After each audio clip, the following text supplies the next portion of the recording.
존경하는 국민 여러분, 국무총리 김민석입니다. 오는 6월 3일 제9회 또 전국 동시지방선거가 실시됩니다. 다가오는 지방선거는 우리 지역의 미래를 결정하고 대한민국 민주주의의 토대를 더욱 굳건히 하는 매우 중요한 선거입니다. 우리 삶과 가장 가까운 곳에서 교육, 안전, 복지를 책임질 사람을 지역 주민 스스로 선택하는 날입니다. 그 선택이 어떤 왜곡도 없이 온전히 결과에 반영되도록 하는 것, 그것이 정부의 가장 중요한 책무입니다. 정부는 국민들께서 소중한 권리를 행사할 수 있도록 투개표의 전 과정을 엄정하게 관리함으로써 온전히 신뢰할 수 있는 공정하고 투명한 선거를 만들겠습니다. 국민 여러분, 우리는 오늘 민주주의에 대한 새로운 위협 앞에 서 있습니다. 생성형 AI 기술의 급격한 발전은 선거 환경을 근본적으로 바꾸어 놓고 있습니다. 존재하지 않는 장면이 사실처럼 재현되고 하지 않은 발언이 실제 음성처럼 만들어져 유포되면서 선거의 공정성을 심각하게 위협하고 있습니다. 여기에 더해 1인 미디어와 사회관계망 서비스, 온라인 플랫폼을 통한 확산의 가속화는 문제를 더욱 복잡하고 심각하게 만들고 있습니다. 근거 없는 허위 정보는 우리 사회 전반에 깊은 갈등과 불신을 심고 이를 바로잡는 과정에서 막대한 행정력과 사회적 비용을 초래합니다. 이는 특정 후보에 대한 공격을 넘어 선거제도 자체에 대한 국민의 신뢰를 허무는 행위이며 민주주의의 근간을 흔드는 심각한 위협입니다. 정부는 이 문제를 결코 좌시하지 않겠습니다. 공직선거법에 따라 AI를 이용한 딥페이크 선거 영상은 선거 90일 전부터 엄격히 금지됩니다.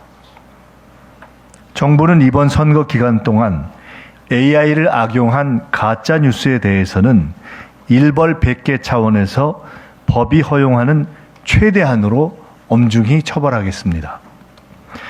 가짜 뉴스 유포뿐만 아니라 금품 수수, 선거 폭력, 공무원의 선거 개입 등 5대 선거 범죄에도 무관용 원칙으로 엄격하고 단호하게 처리하겠습니다.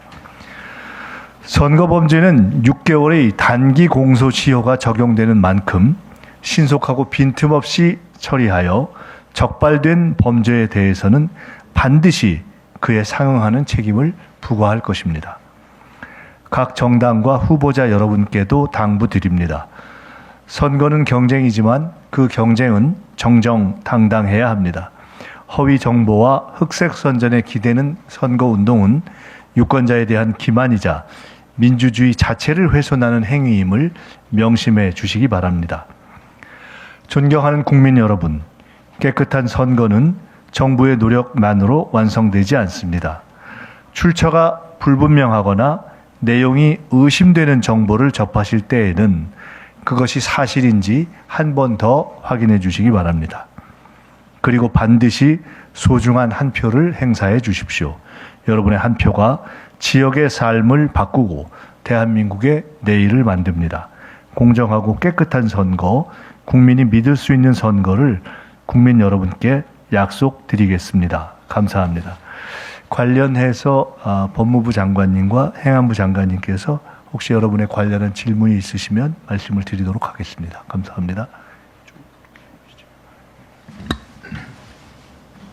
그럼 이상으로 제9회 전국 동시지방선거 관련 대국민 담화는 마치겠고요. 이어서 발표와 관련된 질의 답변 시간을 갖도록 하겠습니다. 질문하실 기자분께서는 손을 들어주시고 소속과 이름을 말씀해 주시기 바랍니다.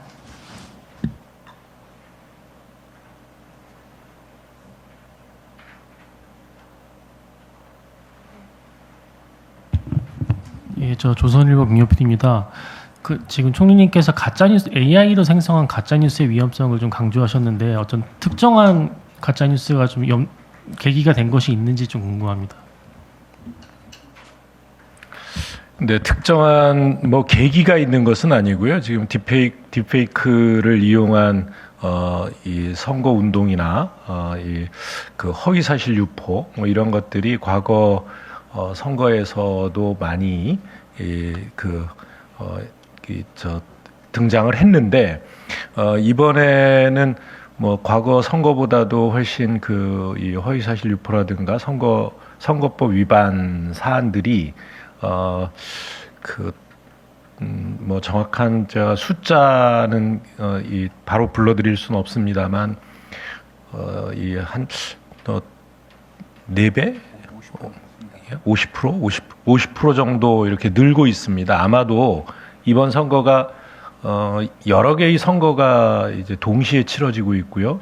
그러니까 지방 선거만 이 7개 선거입니다. 거기에다가 국회의원 보궐선거까지 8개의 선거가 동시에 치러지다 보니까 일찍부터 과열이 되는 흐름이 있습니다. 그래서 이렇게 50일 전에 담화를 발표하게 됐다는 말씀드리겠습니다.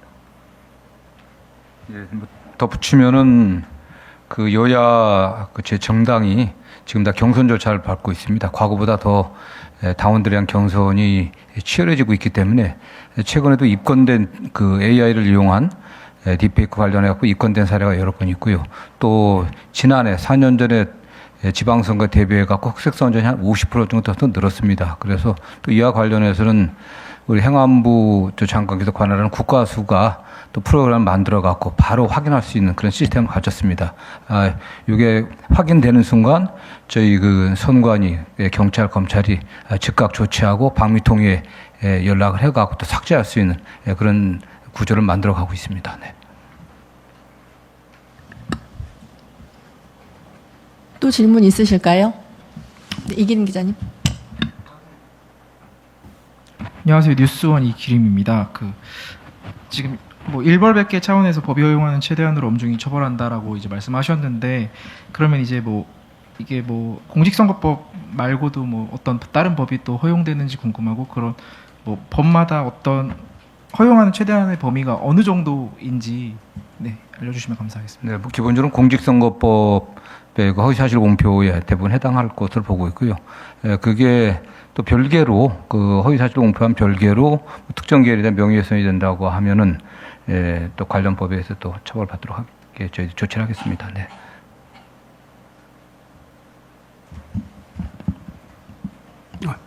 여성종합뉴스 백수현 기자입니다. 지난번에도 제가 다른 곳에서 여쭤봤는데, 어린아이들 같은 경우에 이 딥페이크를 사용해가지고 또 가짜 뉴스를 어린아이들이 장난삼아서 하는 것과, 또 그러면은 어린아이들이 정당한 처벌을 받는지도 여쭤보고 싶고요. 또 한 가지는 이게 딥페이크 가짜 사진이다 이야기하고서 해도 지난번에는 처벌 안 하신다고 그랬는데, 이 얘기해서 그것이 가짜 뉴스 판명되면 그것도 처벌이 가능한지 그거 여쭤보고 싶은데요.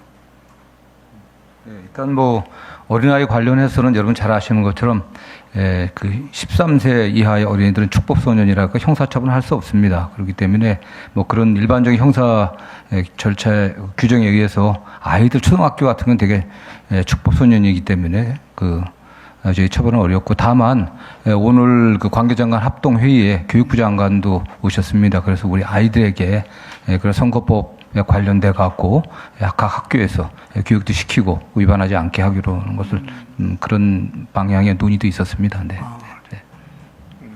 네. 그리고 또 한 가지 조금 보충을 하죠.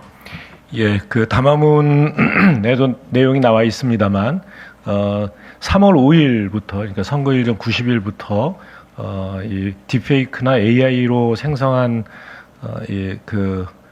컨텐츠임을 표시하는가 표시하지 않는가에 불문하고, 선거법상으로 AI를 이용한 선거 운동은 불법입니다.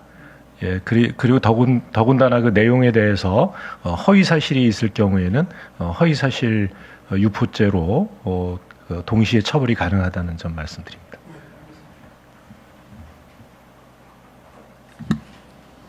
더 이상 질문이 없으시면 이것으로 마치도록 하겠습니다. 감사합니다. 네, 감사합니다.